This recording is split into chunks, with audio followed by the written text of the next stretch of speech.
ராம் ராம். வாழ்க வளமுடன். Voice of காஞ்சி நேயர் அனைவருக்கும் இனிய மாலை வணக்கம்.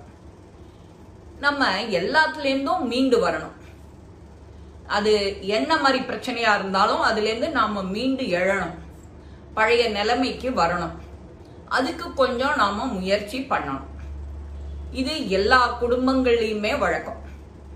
சாதாரண பீப்புள் அவ வாழ்க்கையில ஒரு ஸ்டெப்பா முன்னேறி வரா. அவர் ஒரு கம்பெனிய வைக்கிறார். சின்ன கம்பெனி தான் அது. இப்படி படிப்படியா முன்னேறி முன்னேறி முன்னேறி ஒரு நல்ல லெவலுக்கு வருது. அவருக்கு 2 பசங்க எல்லாம் செட்டில் ஆயிடுத்து, எல்லாம் ஃபாரினுக்கு போயிடுத்து. அப்பா இன்னும் ஆக்டிவா இருக்கா, நம்ம அப்பாவை பத்தி கவலைப்பட வேண்டாம் அப்படின்னு பசங்கள்லாம் இருக்கா. இவரோட கதை ஃபுல்லா அவர்கிட்ட அவா கிட்ட ஷேர் பண்ண மாட்டார். இவரோட மனைவியும் இதே மாதிரி இவர் மனசு ஒத்து அவளும் நடந்துப்போம். அந்த மாதிரி இருக்கிற சமயத்துல அவளுக்கும் ஒரு பொண்ணு, அவ லோக்கல்ல தான் இருக்கா. லோக்கல்லன்னா இவ இருக்கிற இடத்துல இல்ல, வேற டிஸ்ட்ரிக்ட்ல இருக்கா. நன்னா வசதி வாய்ப்போட நன்னா அமோகமா இருந்தா. அந்த கம்பெனி நல்ல நிலைமைக்கு வந்த உடனே அதுக்கப்புறம் என்ன ஆச்சு, அடுத்த லெவலுக்கு போகும்போது 2-3 பேர் பார்ட்னரா சேர்ந்துட்டா. பார்ட்னரா சேர்ந்துட்டா என்ன ஆச்சு, பழைய மாதிரி இவர் கையில இல்ல கண்ட்ரோல். கொஞ்சம் கொஞ்சமா படிப்படியா திரும்ப கீழே இறங்குறது. இறங்கினா ஆச்சு, இன்னைக்கு பேங்க்குக்கு போறாரு, நோட்டீஸ் கொடுத்துடுறா ஏற்கனவே. இவர் மேனேஜரை போய் பார்க்க போறாரு, உட்கார்ந்து இருக்கார். இவருக்கு ரொம்ப மனசு வலிச்சுது, என்ன பண்றது. இருந்தாலும் அதை வெளியில காட்டிக்காம திரும்ப கேக்குறார், இன்னும் கொஞ்சம் ஏதாவது முயற்சி பண்ண முடியுமா உங்க சைட்ல அப்படின்னு கேக்குறார். இல்ல சார், ஆல்ரெடி உங்களுக்கு நிறைய டைம் கொடுத்தாச்சு, நீங்க தான் அதுக்கு எதுவும் ஏற்பாடு பண்ணல. இப்போ இந்த வாரம் ஏலத்துக்கு வந்துடும் உங்க கம்பெனி அப்படின்னு சொல்ற.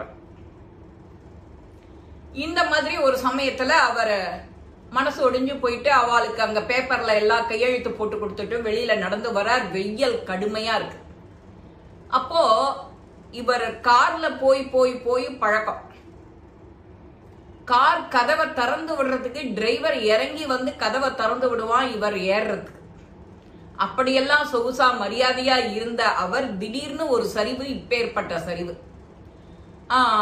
அத பத்தி சரி இது ஒரு காலம் அப்படின்னு நினைச்சுட்டே அத பழசெல்லாம் அசை போட்டுட்டே இவரை கிட்ட ஒரு ஆட்டோ நிக்கிறது. அப்பா நான் அந்த இடத்துக்கு போகணும் அப்படிங்கிறார். அவன் ₹1 சொல்றான். ஏன்பா நீ ஜாஸ்தியா இருக்க? இல்ல சார், இப்போ குண்டும் குழியுமா இருக்கு, திரும்ப ரிட்டர்ன்ல நான் எம்டியா தான் வரணும் சார் அப்படிங்கிறார். இவர் சரி போனா போறது அப்படிங்கிறார். ஆட்டோக்காரன் இவர்கிட்ட பேசிக்கிண்டே வரான். சார் நீங்களான்னு கொஞ்சம் அமைதியா ஒத்துன்ட்டு வரீங்க, இன்னும் சில பேர் ஒத்துக்க மாட்டா, உங்களுக்கு பெரிய மனசு சார் அப்படின்னு அவன் சொல்லிட்டு வரான். இதுக்கு நடுப்புற இவரோட சின்ன வயசு என்னன்னா, இவர் அப்பா அம்மா அவளும் கிராமத்துல பெரிய லெவல்ல இருந்தா, நிறைய சொத்து பத்து இருந்தது. இவர் படிச்சுட்டு தானால முன்னுக்கு வரணும்னு சொல்லிட்டு அந்த கிராமத்தை விட்டுட்டு வரார். ஒரு பீரியட்ல இவர் கிராமத்துக்கு போறதையே நின்னு போயிடுத்து, இவரோட கம்பெனி வளர்ச்சிக்காகவே இருக்கிறார். அப்போ ஒரு ஸ்டேஜ்ல அவ அம்மா அப்பா காலம் தவறினது. இவர் இப்போ எப்படி இருக்காரோ, யார்கிட்டயும் நம்மளுடைய கஷ்ட நஷ்டத்தை சொல்லாம இருக்காளோ அதே மாதிரி அவரோட அம்மா அப்பாவும் அதே மாதிரி இருந்திருக்கா. இருந்த உடனே பாத்துக்கிறது எல்லாம் பட்டுல இருக்கிற கிராமத்து ஜனங்கள், அக்கம் பக்கம் இருக்கிற ஜனங்கள். உடம்பு முடியாதப்போ அம்மா அப்பா 2 பேரையும், வயசான பேர் 2 பேரையும் பார்த்து அவ கரை சேர்த்து விடுறா கிராமத்துல. அந்த கிராமத்துல இருக்கிற நல்ல ஜனங்கள் அந்த காலத்துல, இந்த காலத்தை பத்தி சொல்லவே இல்லை, அந்த காலத்துல கொஞ்சம் நன்றி விசுவாசம் எல்லாம் இருந்தது. அந்த செத்து போன இவரோட அம்மா அப்பா சொத்து பத்து விவகாரம் அதெல்லாத்தையும் கேட்டு தெரிஞ்சுட்டு அக்கம் பக்கம் அவளுக்கு உதவினவா எல்லாரும் இவரை தேடிட்டு நகரத்துக்கு வரா.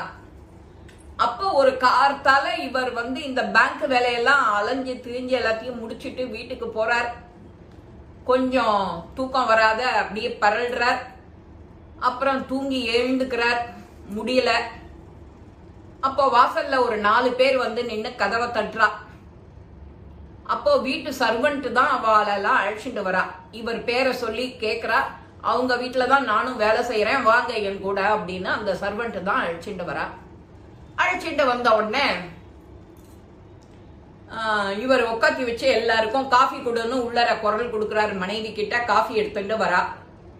காஃபி எடுத்துட்டு வந்த உடனே உங்க அம்மா அப்பா செஞ்ச புண்ணியம் சார், நீங்க இப்படியெல்லாம் இங்க நகரத்துல வந்து இருக்கேல்ல, அம்மா அப்பாவை கூட கடைசி காலம் எட்டி பார்க்காம இருந்துட்டேலே, ஏன் என்னன்னு கேக்குறா. அவர் சொல்றாரு, எங்க அப்பா அம்மாவோட வளர்ப்பு தான் நாங்கள்லாம் யாரோட கஷ்ட நஷ்டத்தையும் வெளியில சொல்லாத வளர்த்துட்டா எங்களெல்லாம். உறவுகள்லாம் நிறைய வேணும்னு எதிர்பார்க்காத அப்படியே வச்சுட்டா. நாங்களும் எங்க தலைமுறையும் அதே மாதிரி தான். நாங்க கஷ்டப்படுறதோ துன்பப்படுறதோ எதையுமே உடம்பு முடியாத இருக்கிறதோ எந்த உறவுகள் கிட்டையும் சொல்றது இல்ல, பொண்ணு பிள்ளைகிட்டையும் சொல்றது இல்ல, இப்படியே வளர்ந்துட்டோம் நாங்களும் அப்படிங்கிறார். அவ அம்மா அப்பாவோட நஞ்ச புஞ்ச காடு எல்லாத்தையும் விவரத்தெல்லாம் சொல்லி ஒரு பேப்பர்ல எழுதின்னு வந்துட்டு இது எல்லாம் உங்களுக்கு தான் அப்படின்னு வந்தவர்ல ஒருத்தர் எல்லாத்தையும் காட்டுறார். இவர் பண்ணின கம்பெனி திவாலாருது, அதுக்கு எழுதி கொடுத்துட்டு வீட்டுக்கு வரவர்கிட்ட இப்படி ஒரு நல்ல செய்தி வருது. அதான் அம்மா அப்பா செஞ்ச புண்ணியம், நம்ம மாதா பிதா செஞ்ச புண்ணியம் நமக்கு சொல்லுவோம். நாம ஏதோ கொஞ்சோண்டு ஏதோ புண்ணியம் செஞ்சிருக்கோம், இப்போ அது எப்படியோ சுத்தி அடிச்சுட்டு திரும்ப உன்கிட்ட வருது பாரு. நீ இன்னைக்கு ஒருத்தருக்கு யாருக்கான தான தர்மம் பண்ணினா பின்னாடி சுத்தி அடிச்சு திரும்ப அது உன்கிட்ட உன்னோட சமயத்துல கை கொடுக்கும். அது ஒன்னு வாழ்த்தாவோ வரும், இல்ல உனக்கு என்ன உனக்கு அன்னைக்கு நீ தவிக்கிறியோ எது கிடைக்காம இருக்கியோ அது கிடைக்கும். இப்படிதான், அதனாலதான் தானம் பண்ணு தர்மம் பண்ணு அப்படின்னு நம்ம அந்த காலத்துல எல்லா பெரியோர்களும் சொல்லி வச்சதுக்கு அடையாளமே அதுதான். கோவிலுக்கு போ, பிரதோஷ வழிபாடு பண்ண, பௌர்ணமி வழிபாடு பண்ண, அந்த மாதிரி பஜனை சத்சங்கங்கள் போ அப்படின்னு எல்லாத்தையும் வழிமுக படுத்தி தான் நமக்கு சொல்லியிருக்கா. ஆனாலும் நாம கேட்கறது இல்ல, கேட்டவா செய்யறது இல்ல, செஞ்சவாளுக்கு இது எங்க இருந்தோ சுத்தி அடிச்சுட்டு இவருக்கு வருது. இப்படிதான் நாமளும் அதை சுத்தி அடிச்சுட்டு வரும்னு எதிர்பார்த்துன்னு செய்யக்கூடாது.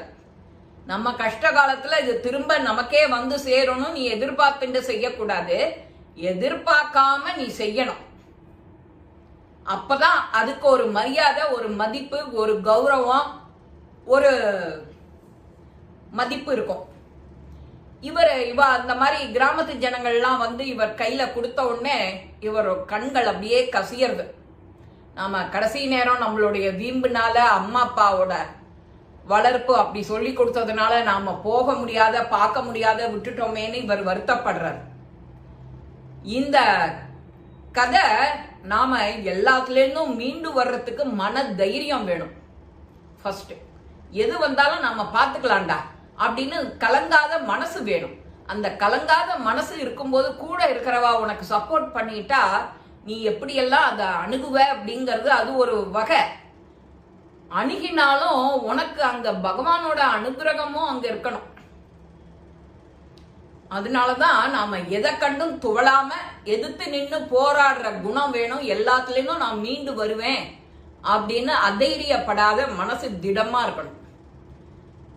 எதையும் அந்த இழந்தது எல்லாத்தையும் இவர் சரி பண்றார். அந்த வீடை காலி பண்ணிட்டு கிராமத்துக்கு போறார். அங்க இருக்கிற வயல் இதெல்லாம் நீர் நிரப்பெல்லாம் செஞ்சுட்டு விதை விதைக்கிறார். அங்க இருக்கிற ஜனங்கள் எல்லாருக்கும் நல்லது செய்யறார். அக்கம் பக்கம் இருக்கிறவா எல்லாருக்கும் வேலை கொடுக்கிறார். அப்பாவை மாதிரியே இவரும் மாறிடுறார். அந்த கிராமத்து ஜனங்களுக்கு தான் எல்லாம் செய்யணும்ட்டு. நாம நகரத்துல எல்லாரையும் நம்பி ஏமாந்து நான் நின்னது இப்ப யாரானு அதை கேள்விப்பட்டா என்கிட்ட வந்து கேட்பாளா அப்படின்னு அவர் நினைச்சுட்டே அசை போட்டுக்கிட்டே அங்க கிராமத்துக்கு போயிடுறாரு. இது எல்லாத்தையும் அசை போடுறாரு. எதை கண்டும் துவளாத மனம் வேண்டும். எல்லாத்துக்கும் ஒரு மார்க்கம், வழி உண்டு. இந்த பதிவு உங்க எல்லாருக்குமே பிடிச்சிருக்கும். லைக் பண்ணுங்க, ஷேர் பண்ணுங்க, பெல் பட்டனை கிளிக் பண்ணுங்க, சப்ஸ்கிரைப் பண்ணுங்க, கமெண்ட்ஸ் பாக்ஸ்ல கமெண்ட்ஸ் போடுங்க. ஸ்ரீ மகாபெரிவா திருவடிகளே சரணம். நல்லதே நடக்கும். ஆனந்தமா இருப்போம் நண்பர்களே. வாழ்க வளமுடன்.